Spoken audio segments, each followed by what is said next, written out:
Alright, so problem 3 here. Ads for many products use sexual images to try to attract people to a product.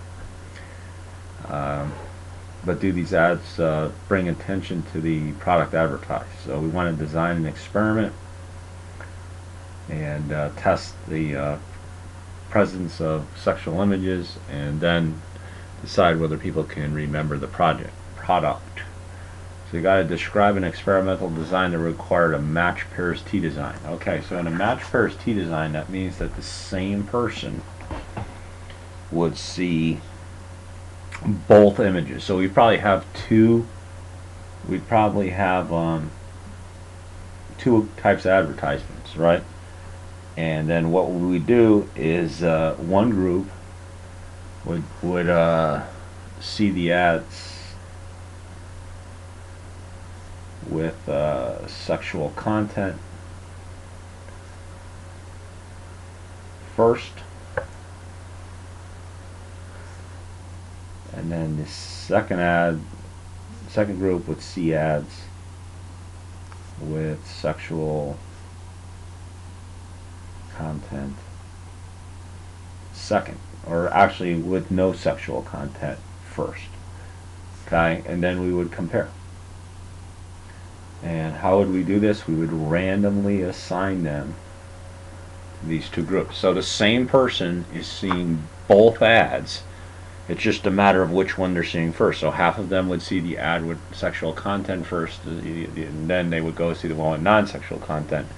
And then this group right here would see the ads with non-sexual content first and then sexual content second. And then what we would do is we would then compare. We would see after they saw these if they could remember what products were advertised in both ads. So we would see if there's a measurable difference. Okay. Now the second one says to we're going to design an independent sample procedure. Okay, so in this case we would just say, okay, we're going to have volunteers, and this group is going to see ads with sexual content, and then this group down here is going to see ads without sexual content. They're not going to see both. They're only going to see one. So what we would do here, and we would randomly assign those. So, and then we would compare. Okay, so then we would compare. So one group is going to see ads with sexual content, and we'll see how well they remember the products. Then the other group would see ads without sexual content, and we would see if they could remember the product. They would not see both. In this one up here, they would see both, and then we would compare each person's ability to remember the product.